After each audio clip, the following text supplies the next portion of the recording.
On the morning of December 18th, 2020, 50-year-old Brooke Stroud wandered into her spacious kitchen in Washington, D.C., where she lived with her husband, Stefan, and their 3 young adult children.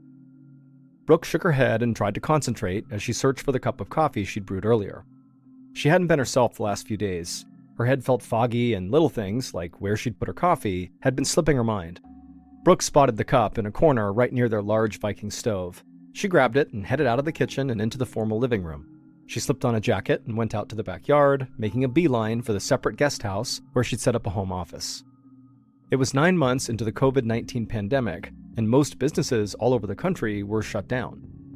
Brooke was a clinical psychologist, and she had switched all her in-person sessions to Zoom. This morning, she had a group call, so she set her mug down at her wooden desk, turned on her laptop, and logged into her meeting.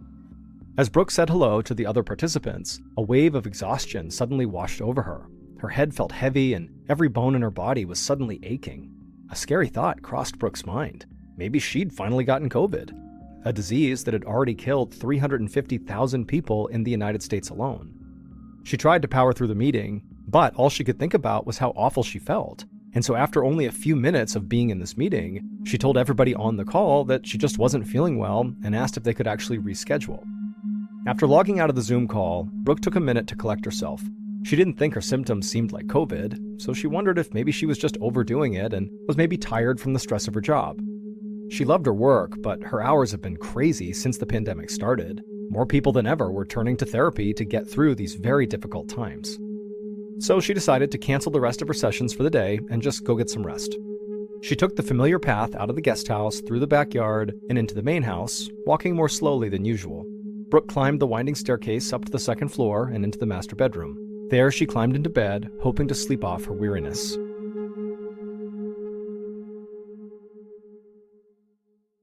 Hours later, around noon, Brooke blinked her eyes open. Groggily, she sat up and felt around the bed. Her crisp white sheets were now totally damp with sweat. Brooke touched her forehead and realized she was burning up.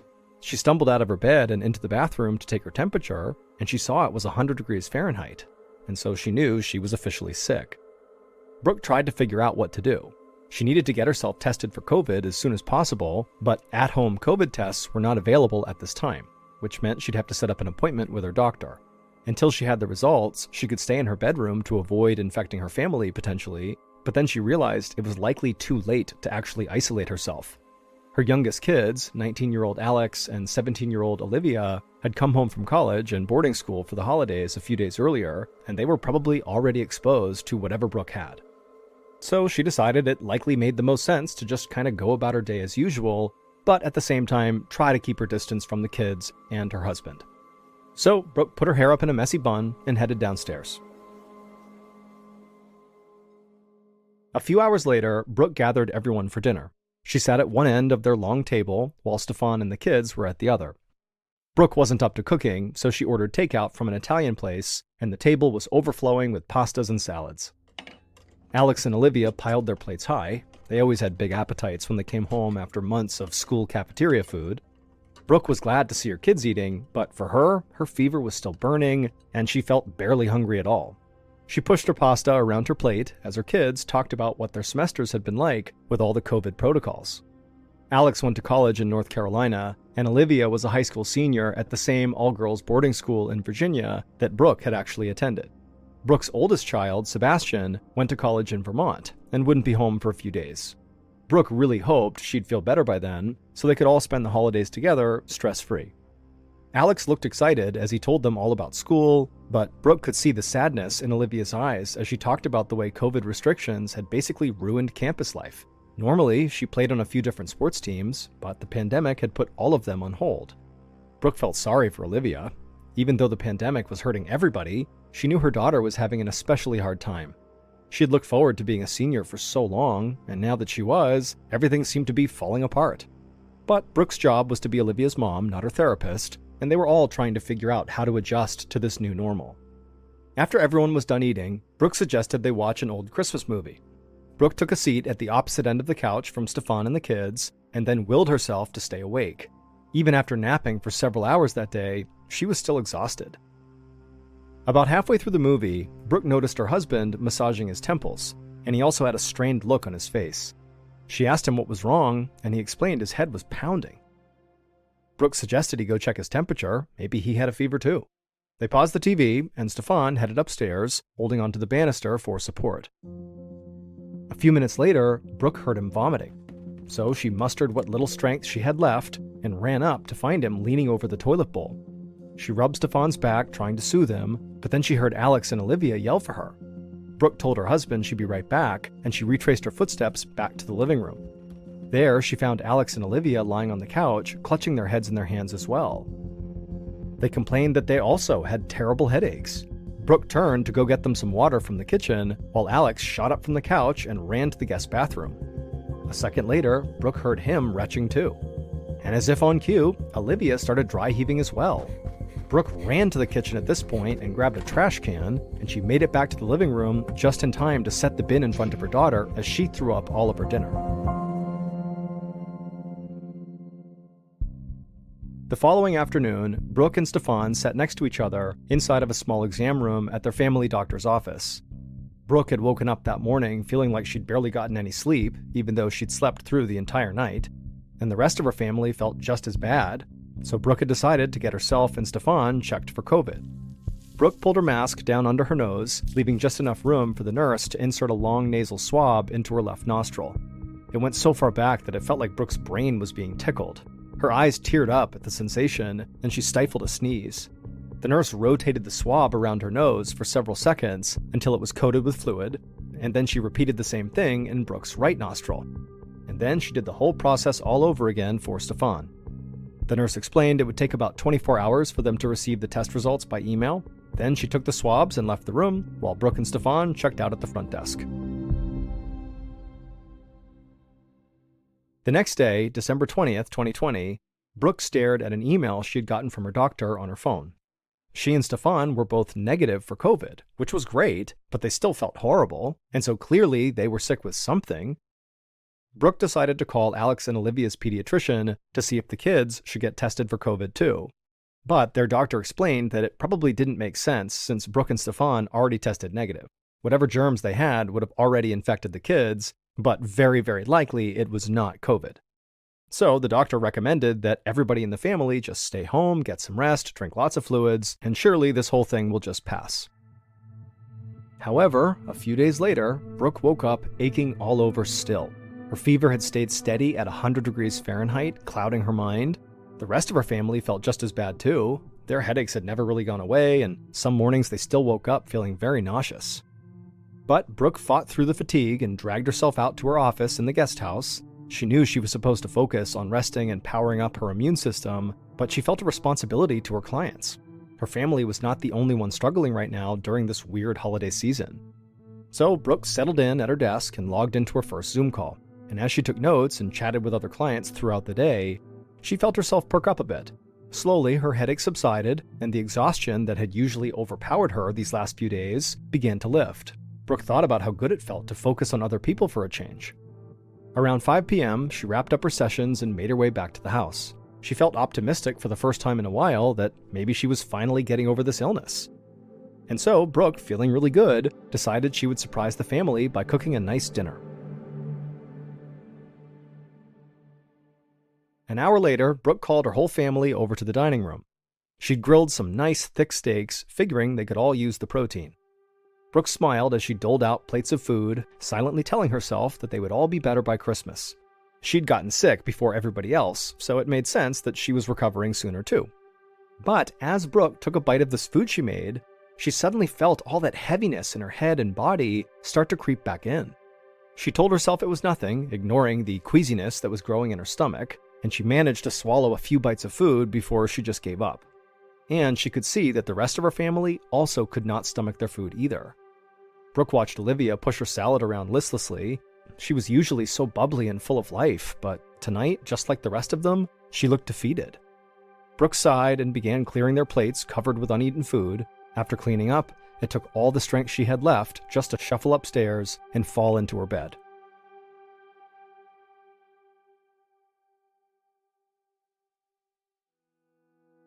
The next afternoon, December 23rd, Brooke heard the front door open. She'd spent all morning in bed, but now she gathered the energy to limp down the stairs to the foyer, her muscles weak from this mystery illness and lack of physical activity. Her hair was matted, and she was wearing the same sweatpants and sweatshirt she'd been in for the past few days. But she managed a weak smile at the sight of her son, Sebastian, standing there with his duffel bag slung over his shoulder, finally home from his college in Vermont. He looked fit and healthy, the rosiness in his cheeks a stark contrast to the paleness of her own face. She'd warned Sebastian that his family was not feeling well, but he joked that, nobody was feeling well these days. After all, it's the pandemic. And he said he would rather get sick at home than spend the holidays somewhere else without his family. Brooke stood at the bottom step, trying to keep her distance from her son, even as she told him how happy she was that he was home. But Sebastian just laughed and pulled her into a big bear hug. Brooke allowed him to wrap his arms around her, a sense of relief washing over her. A few hours later, the whole family sat in the living room eating cheese and crackers, while Sebastian told them all about his fall semester at college. As he described the off-campus house where he lived, Brooke saw Sebastian slowly sink into the couch, and his voice started to sound fatigued. She asked him if he felt okay, and Sebastian said he was just tired from finishing up his last paper for school and then catching a flight home. Brooke smiled and suggested he go to his room and get some rest. But inside, Brooke started worrying that Sebastian might be coming down with this same mystery illness that was dogging the rest of them. A couple of days after Christmas, Brooke's daughter Olivia woke up with a throbbing headache just as she had every morning since coming home. Her muscles still ached and she still didn't feel rested at all. In fact, it felt like she could sleep for another 5 hours, and even that probably wouldn't be enough. Olivia looked around her room, noticing all the tissues and dirty clothes she had scattered on the carpet. Usually she kept her space very nice and tidy, but she didn't have the energy or motivation to clean or do much of anything, really. So far, her winter break had been a total disaster. Olivia had expected the holidays to be different because of the COVID pandemic, but she'd hoped to have at least some fun. Now, the only silver lining was her upcoming trip to visit Caroline, her best friend from school who lived in New Orleans. Then, the plan was for them to fly back to DC together and spend 2 more weeks in isolation at Olivia's house. Their boarding school wanted all students to quarantine before returning for the spring semester, so they were going to do that together in DC. But Olivia was now worried that the family's mystery illness could ruin her visit to Caroline's house too. So Olivia asked her parents to please set up an appointment with her pediatrician that afternoon. If doctors could just figure out what was making her sick, maybe Olivia could get the right treatment in time to go visit her friend. The next day, Olivia sat down next to her very ragged-looking mom at the kitchen table. Brooke blew on the steaming cup of tea in front of her, cooling it down before taking a long sip. She had purple bags under her eyes and her hair was a total mess. Olivia obviously knew her mom was not feeling great, none of them were, but she needed her mom's attention right now. She gathered up her willpower, pushing away the nausea and exhaustion she felt, and reminded herself of the argument she'd practiced. She was determined to see her friend Caroline and get back to living her life. First, Olivia gave her mom a rundown of her visit to the pediatrician the previous day. Dr. Stein had given her a COVID test just to be safe. She also checked for parvovirus, which causes mild respiratory illness, and Epstein-Barr virus, a common illness that would be making Olivia very drowsy. Olivia explained to her mom that all the results had come back negative. Then, before Brooke could even respond, Olivia launched into the speech she'd prepared. She told her mother, since she didn't have any of those viruses or COVID, she should be able to go see Caroline. All she was doing here was sitting at the house and watching TV, and after saying this, Olivia just went quiet and watched her mom consider her words.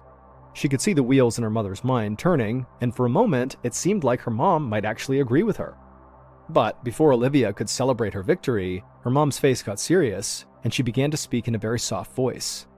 Brooke explained that she, Olivia, her daughter, was already sick, and she couldn't risk traveling and getting worse, even if she didn't know what the sickness was. Olivia immediately huffed in frustration and thought about arguing more with her mom, but as upsetting as this was, she knew her mom was right. She did feel terrible, and clearly whatever she had likely was contagious because her whole family had it. So Olivia turned and headed up the stairs to her bedroom, her breathing ragged and her spirits deflated. Brooke sighed as she heard Olivia kind of stomping around upstairs, obviously still very upset, and Brooke couldn't help but feel sorry for her teenage daughter. This holiday season wasn't what any of them were expecting. but it seemed like Olivia was really taking it the hardest. She thrived on interacting with people, and she had already been through a semester at school full of remote classes and social distancing because of COVID. This trip to New Orleans was supposed to be her big chance to go have some fun and explore a new city with a very close friend. Brooke wondered if there was anything she could do to salvage the rest of Olivia's break. She stood up from the couch, fighting off the dizziness that came whenever she moved too quickly, and just then a thought crossed her mind. Brooke grabbed her phone off the coffee table and made her way outside to the backyard and began looking through her contacts until she found the name John Schifflian, who was Caroline's dad. Brooke paced around the garden as she spoke to John, savoring the fresh air, and she explained to him what had been going on at her house and that unfortunately Olivia was too sick to travel to New Orleans to see Caroline. Brooke was very clear that her whole family had the same bug as Olivia, and that doctors had been unable to figure out what it was, but they did eliminate COVID-19. It was not that. Then Brooke made her pitch to John. Instead of having her daughter Olivia fly to New Orleans, she suggested that Caroline come to stay with them in Washington, D.C. If Caroline came here, she and Olivia could spend time together and hole up in the house and do their required 2 weeks of quarantine before returning to school together. Now, Brooke knew that a lot of parents would immediately reject the idea of sending their child to a house where everybody is sick. But Caroline's father, John Schifflian, was no ordinary parent. He was an infectious disease specialist at Tulane University's medical school. He studied survivors of some of the world's worst infectious diseases, and probably had more information about COVID-19 than anyone else Brooke knew. And so if he was okay with Caroline coming to DC, Brooke was confident that it really was safe. After Brooke made her pitch, there was a few moments of awkward silence, and then John responded. It was widely understood that the longer somebody was sick, whether with COVID or something else, the less infectious the illness becomes to others. If Caroline visited, she likely wouldn't get sick at all, or she'd get a milder version of whatever Brooke's family had. Regardless, she wouldn't be in any significant danger. And also, John knew his daughter would totally go for this idea. She wanted to see her friend. And so ultimately, John agreed to the idea. Brooke thanked John and assured him that she'd do everything she could to make sure Caroline was safe. John thanked her, and then they hung up, and then Brooke practically ran into the house to tell her daughter the great news. A few days later, in early January of 2021, Brooke made her way to the front door of her house. Before she could reach for the handle, Olivia came bolting out of the kitchen and shooed her mom out of the way with more energy than Brooke had seen in weeks. Her daughter was practically jumping with excitement. Olivia threw open the door and immediately wrapped her arms around Caroline. As Brooke watched her daughter light up, she told herself this was the right decision. She turned to Caroline and told her she was welcome to take her mask off. She'd be here for the next 2 weeks anyway, and her dad was aware of the situation. Caroline and Olivia grinned at each other, then they took Caroline's bag and headed upstairs to Olivia's room. A few hours later, Brooke was sitting in the guest house catching up on her paperwork when her daughter Olivia came rushing inside. In a panicked voice, she explained that Caroline had a splitting headache and was currently in the bathroom throwing up. Brooke shot out of her chair, dizziness and anxiety bubbling up inside of her at the same time. Brooke couldn't believe what she'd done. She'd promised John that his daughter would be safe here. Now she was just as sick as the rest of them. Brooke followed Olivia out of the guest house and back to the main house, fighting off dizzying vertigo with every step. The next evening, on January 5th, 2021, Brooke stood outside the bedroom where Caroline was staying. She was trying to figure out if Caroline was asleep or not. Brooke gently knocked, and a few seconds later, Caroline opened up. Brooke realized that Caroline was actually on a video call on her phone, and she quickly apologized, saying she could come back later. But Caroline said don't worry about it, she was on the phone with her dad. Seizing the opportunity, Brooke asked if she could speak to him for a second. Caroline handed over the phone, and Brooke told John she was absolutely mortified at the way his daughter's visit had gone so far. She repeated the apologies she'd been giving Caroline ever since she got sick. But John just waved her apology away. He said it was okay, he'd been the one who signed off on this trip, and he knew that the whole family was sick. And so Brooke felt her anxiety ease a little bit. At least John was not openly blaming her for what was going on with Caroline. However, John wasn't quite finished with his response. He did want to call to Brooke's attention something that Caroline had brought up to him, something very important. Caroline had told him that her symptoms lessened whenever the girls went for a walk around the neighborhood. She also said that people seemed to get very sick very quickly when they came into the main house. That suggested to John that this was not an infectious disease. John thought it was much more likely that it was some kind of environmental illness, meaning there was something in the house doing it. And John actually had a sneaking suspicion about which environmental illness it was. So he recommended that Brooke go to the hardware store as soon as possible.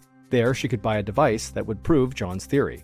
Brooke was shocked at what she was hearing, but she promised John she would go to the store first thing tomorrow morning, and then she passed the phone back to Caroline, anxious but excited that they might actually finally figure out what was making everybody sick. The next morning, January 6th, 2021, Stefan returned home from the hardware store with this new device in hand. Brooke grabbed her husband by the arm and rushed him inside, eager to see if Caroline's father had been right. She grabbed the device from Stefan and then hit the on button. And right away, the machine began blaring. The kids ran downstairs, shouting over the alarm to ask what was going on. Brooke pointed to the device and told Stefan to explain it to them as she fumbled with her phone. She very quickly dialed 911 and ran out into the yard, explaining to the dispatcher what was going on through panicked breaths. She pleaded with them to hurry. Within minutes, Brooke heard sirens. She rushed to the door and hurried the firefighters inside, showing them the device that was still going off. The uniformed men yelled over the alarm and instructed everyone to go outside and wait while they dealt with whatever was going on inside the house. Brooke ushered Stefan and the kids out the door and across the street. Pretty soon, curious neighbors were standing in small clusters all along the sidewalk, their eyes wide as they took in all the emergency vehicles before them. As they watched the commotion unfold, Brooke turned to Caroline and asked her to call her father. She wanted to tell John he was right. The firefighters would discover that Brooke's family had a serious carbon monoxide leak in their home, and everyone, including Caroline, had carbon monoxide poisoning. Carbon monoxide, or CO for short, is an odorless, colorless gas that kills hundreds of people every year. When somebody has carbon monoxide poisoning, what happens is the carbon monoxide in the air replaces the oxygen in their bloodstream. As a result, the heart, brain, and body are starved of the oxygen they need to survive. The firefighters who responded to Brooke's call quickly figured out that the leak was coming from the basement furnace. A clamp had come loose and was spewing carbon monoxide throughout the 4-story house. That explained why Brooke felt better every time she worked in the guest house, and why Olivia and Caroline had fewer symptoms whenever they were out walking around in the neighborhood. Brooke was shocked that their smoke alarm already in the home didn't warn them about the poisonous gas exposure, but after inspecting the alarm, she realized it didn't have a CO detector at all. It had been installed a year before Washington, D.C. required them in all residences. In the end, Brooke's family and Caroline all recovered well from the CO poisoning. After the leak, Brooke bought 4 plug-in detectors that she installed on each level of the house, but every time she goes into the basement, she can't help but check to see that the furnace is still properly connected. It was a humid Saturday afternoon in August of 2012. 55-year-old Thomas Rybinski stood at the helm of his boat, steering it across the lake near his home in Tennessee. He'd spent all day on the water with his wife Colette and a few friends, and it had been the perfect day for boating. Hot and steamy, but with a light breeze sweeping across the lake. Thomas couldn't believe that he'd almost canceled on his wife and friends that morning. He'd woken up with a headache and an upset stomach, but Colette had made him some coffee, which had helped him feel better, and once he was up and moving, Thomas felt okay, still a bit shaky, but good enough to keep their boating date with their friends. Thomas was actually accustomed to having to push through discomfort. He had chronic back pain from an old accident that flared up every time he rode his motorcycle, went on a strenuous hike, or really did any sort of strenuous activity at all. But Thomas loved exercising and being outdoors, and so he wasn't about to stop doing those things just because of a little backache. And he also got cortisone injections every month, which helped manage the pain in his back. Thomas was feeling especially grateful to be boating as he looked out over the bow, navigating the boat around a corner toward a little cove. Once he was in the cove, he dropped the anchor, and Colette started unpacking the food they'd brought for dinner. A few hours later, Thomas was halfway through a lively story about his recent hiking trip to Colorado when he felt a tap on his arm. It was Colette, and he knew she was giving him the signal that it was about time to head back. Thomas looked up and realized the sun was starting to set. He'd been having such a nice time, he really hadn't noticed how late it was getting, and he knew they wanted to be tied up at the dock by nightfall. So Thomas helped his wife pack up quickly, then he pulled up the anchor line and steered the boat back to shore. About a week later, on the following Friday morning, Thomas sat at his desk at General Motors, looking over a blueprint. For years, Thomas had worked as an automotive designer, and right now, he was designing a new vehicle interior. He doodled ideas on a spare sheet of paper as he brainstormed. But today, he was just drawing a blank. In fact, the only thing he could even think about was the pounding going on in his head. Last weekend's headache that almost made him cancel that boating outing had come back. And it actually had gotten worse and worse throughout this last week. Now the pain was sharp and persistent, like somebody was snapping a rubber band against his temples over and over again. Thomas put his elbows on his desk and cradled his face, trying to block out the stark overhead lighting in his office. Thomas hated the idea of leaving work early, but for the first time in years, he was debating whether or not he should go home sick. But ultimately, after rubbing his eyes and thinking about it for a second, he decided he would just try to tough it out. If he was going to have a headache, he figured he'd rather have it here, where at least he could attempt to kind of occupy his mind for a moment by working on a project that he loved. But once the clock in his office finally reached 5 p.m., Thomas was so ready to get out of there. He packed up and headed home for the weekend, glad to have the next 2 days to rest up and recharge. But that weekend, his headache didn't go away, and on Sunday morning, Thomas awoke to some of the worst pain he'd ever felt in his life. He turned over in bed and told Colette that it felt like the inside of his head was about to explode. Colette looked totally shocked, and Thomas knew why. He never complained about pain. So for him to say something like this meant it must be really serious. And so Thomas didn't even argue when Colette told him they had to go see a doctor. About an hour later, at the Vanderbilt University Medical Center, a doctor named Annie Wilkins walked into an exam room. Thomas was her first patient of the day. He was sitting on the exam table, clutching his head with his hands, while Colette rubbed his back. And so from the moment Dr. Wilkins saw Thomas, she could tell he was in immense pain. Dr. Wilkins asked Thomas to lift his head up for a moment so she could give him a routine examination. But as Dr. Wilkins moved her finger around in front of Thomas's face, she noticed that his eyes were struggling to follow it. In fact, it didn't seem like Thomas could focus on anything at all. That lack of focus, coupled with this extreme headache he was describing, made Dr. Wilkins suspect that Thomas had an infection in his brain, a condition called meningitis. She wondered if he had been exposed to something out of the ordinary that could cause meningitis, and so she asked him if he'd traveled anywhere new recently. Thomas nodded and said actually he'd just gotten back from a hiking trip in Colorado, and that was a red flag to Dr. Wilkins. Anytime a patient mentioned hiking, she knew that tick bites could be a factor. Ticks can be infected with bacteria and viruses and can spread diseases through their bites. Dr. Wilkins wondered if maybe Thomas had been bitten by a tick in Colorado and developed something called Rocky Mountain spotted fever, whose symptoms include meningitis.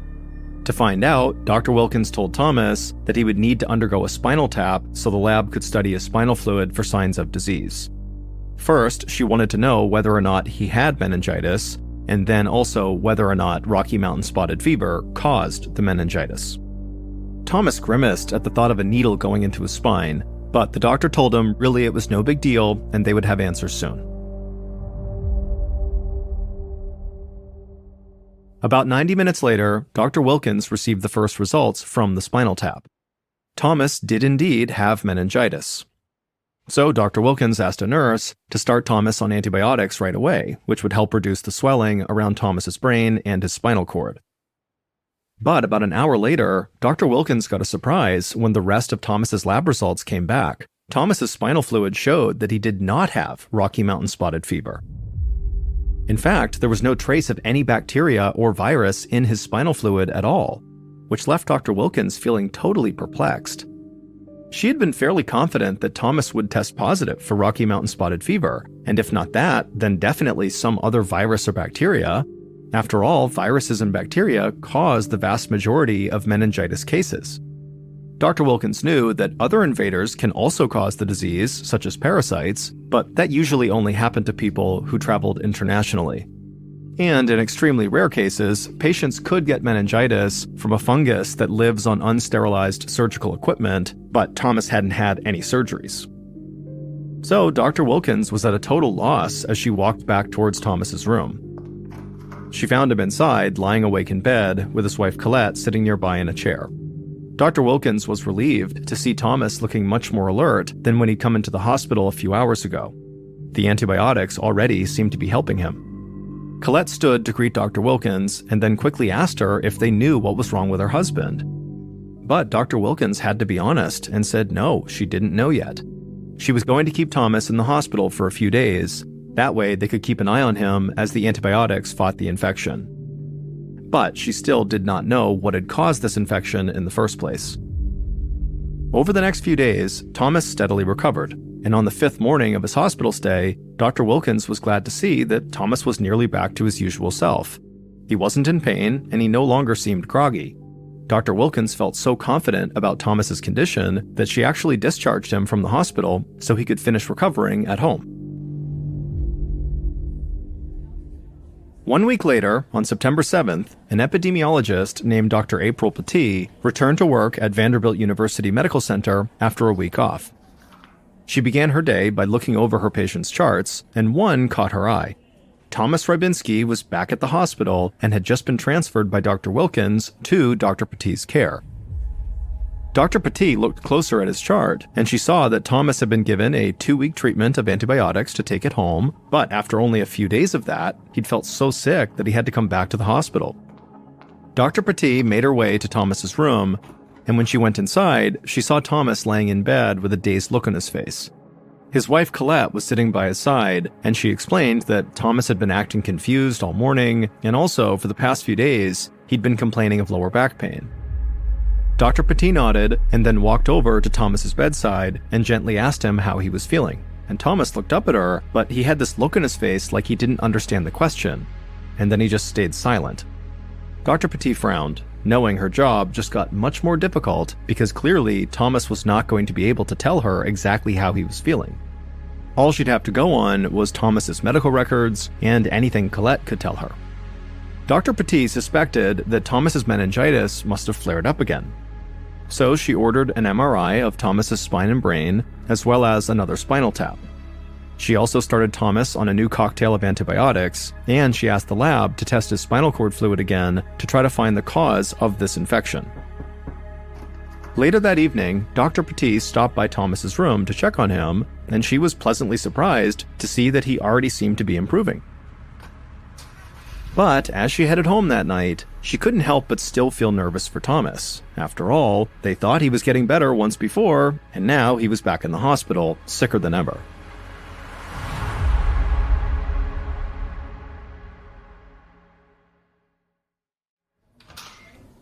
Six days later, on September 13th, Dr. Petit arrived for an early morning shift, feeling sleepy as she drank the last sips of the coffee she'd gotten on the way to work. The moment she sat down in her office, her pager went off, calling her to Thomas Rybinski's room. Dr. Petit had a bad feeling. Even though Thomas had improved slightly in his first afternoon back in the hospital, he was incoherent again by the next morning, just as Dr. Petit had feared. And he'd only been getting worse as the week wore on. When she arrived in his room and said hello to Thomas, she immediately noticed that the right side of his face was completely slack. His features were drooping, and Dr. Petit suspected that Thomas had suffered a stroke. And so she pressed the call button because Thomas would need a brain scan right now. An hour later, Dr. Petit received the brain scan results, which showed that the arteries at the back of Thomas's head were blocked. They also showed a pool of blood where Thomas's brain and spinal column met. Dr. Petit shook her head. Thomas definitely suffered a stroke. She knew that this damage was caused by something that was trying to invade Thomas's brain. But what was it? Thomas's spinal fluid was still free of bacteria and viruses. It made no sense. And yet there had to be some logical answer. Dr. Petit just needed to find it. The next morning, when Dr. Petit arrived at the hospital, she found a shocking lab result waiting for her. At last, she knew what was causing Thomas's meningitis. But the answer was truly bizarre. The infection came from a fungus that normally would not cause disease in healthy patients like Thomas, and so it seemed impossible, but the lab results were undeniable. A shiver ran down Dr. Petit's spine. Fungal meningitis is not only rare, but it's also deadly. Many patients die from it, even with proper treatment, and so Dr. Petit raced down the hall to order new medication for Thomas, hoping they were not too late. 5 days later, on September 18th, Dr. Petit sat in her office, combing through medical journals. She was still stunned over Thomas's diagnosis and was trying to find a published study that might help her understand how Thomas's brain had been invaded by fungus. But it was not until late afternoon that she finally landed on an article that piqued her interest. The article was about a cluster of fungal meningitis outbreaks that occurred following a devastating 2004 tsunami in the Indian Ocean. Following the tsunami, pregnant women began developing fungal meningitis after getting epidural shots in their spines with needles that had been stored in damp warehouses. The dampness turned out to be a breeding ground for fungus, which made these needles deadly. Dr. Petit wondered if something similar could have happened to Thomas, that he'd been injected with a fungus-covered needle. If that was the case, then other people might have gotten the same dangerous treatment. She began drafting an email to the Tennessee Department of Health. She needed to report Thomas's case right away. But as she typed, her pager went off. It was another alert about Thomas, and this time he was crashing. So Dr. Petit got up and raced out of her office and down the hall to Thomas's room, and when she went in there, she saw Colette in the corner crying, and a nurse who was right by Thomas's bedside preparing to intubate Thomas because Thomas had stopped breathing. That same afternoon, so on September 18th, Dr. Marion Kaner was answering emails from her desk at the Tennessee Department of Health, where she specialized in tracking infectious diseases. Dr. Kaner yawned and lifted her rimless glasses to rub her eyes. She was normally peppy and focused, but always seemed to get a bit tired when it was time to sign off for the day. But then an email labeled urgent popped into her inbox. The email was about Thomas Rybinski's rare case of fungal meningitis and his doctor's suspicion that it could have been caused by dirty needles. Dr. Petit had managed to stabilize Thomas, but he was in critical condition, and Dr. Petit was worried that others might get sick too. Initially, Dr. Kaner thought that Dr. Petit's worry about some kind of a fungal meningitis outbreak seemed far-fetched. That is, until she read a very interesting detail in Dr. Petit's letter. About 2 weeks before Thomas got sick, he had gone to a nearby clinic for a steroid injection to help with his chronic back pain. So it was at least possible that that clinic injected him with a dirty needle. Dr. Kaner was familiar with the clinic in question. She knew they saw about 160 patients each week, which meant that if one patient had been infected by a dirty needle, there were likely to be more cases. Dr. Kaner decided to launch an immediate investigation.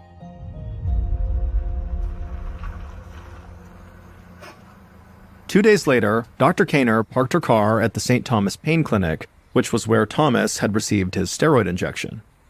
Earlier that morning, Dr. Kaner had received word that 2 additional patients had shown up at Tennessee hospitals with fungal meningitis, and both of them had also been treated at this St. Thomas Pain Clinic. Dr. Kaner called the clinic to inform them of the infections, as well as her suspicions that the pain clinic could be at fault. To her relief, the clinic director immediately volunteered to shut down until they could determine what was causing the meningitis. Dr. Kaner and a few colleagues got out of the car and walked inside the modern-looking clinic with big glass doors and tall windows. The clinic director came out into the waiting room to greet them. Dr. Kaner shook his hand and explained they would need to swab the entire clinic for signs of contamination. And the director said that was totally fine, take your time, and just said, if you need anything from me, let me know. Dr. Kaner and her team followed the clinic director through the facility, which Dr. Kaner noticed was sparkling clean. The director showed her where supplies were kept, including syringes and needles. Then he walked them over to the industrial fridges, where they kept the steroids and other medicines. The investigators took samples and got busy making sure everything was up to code. Meanwhile, Dr. Kaner kept an eye out for mold. She even got down on her hands and knees to inspect the refrigerators, but she found nothing. Dr. Kaner would still test the samples they'd collected, but she had to admit, The clinic appeared clean and safe. There were no expired steroids, no dirty instruments. It was clear the medical staff took great care of the place and followed protocol to a T. But for the purposes of Dr. Kaner's investigation, this actually was a big problem. Because if this clinic wasn't to blame for the 3 cases of fungal meningitis amongst the clinic patients, then something much bigger must be going on. Dr. Kaner thanked the clinic director before heading back to her office, knowing it was time to alert the Centers for Disease Control, or CDC, the agency that handles national disease outbreaks. A few days later, Dr. Kaner sat in a conference call with researchers from the CDC who were calling from their headquarters in Atlanta, Georgia. After first contacting the CDC, Dr. Kaner had reached out to medical professionals all across the state. So far, she had received word of 1 confirmed death and 5 cases of suspected fungal meningitis. All of the cases were linked somehow to the St. Thomas Pain Clinic, but investigators couldn't find any source of contamination there. CDC investigators raised the possibility that the clinic could have received supplies that were already contaminated when they arrived, so they had started to carefully track these suppliers for every single item used at that clinic.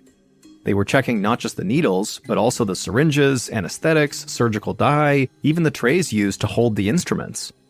But despite several days of work, they still had not found the source of infection yet.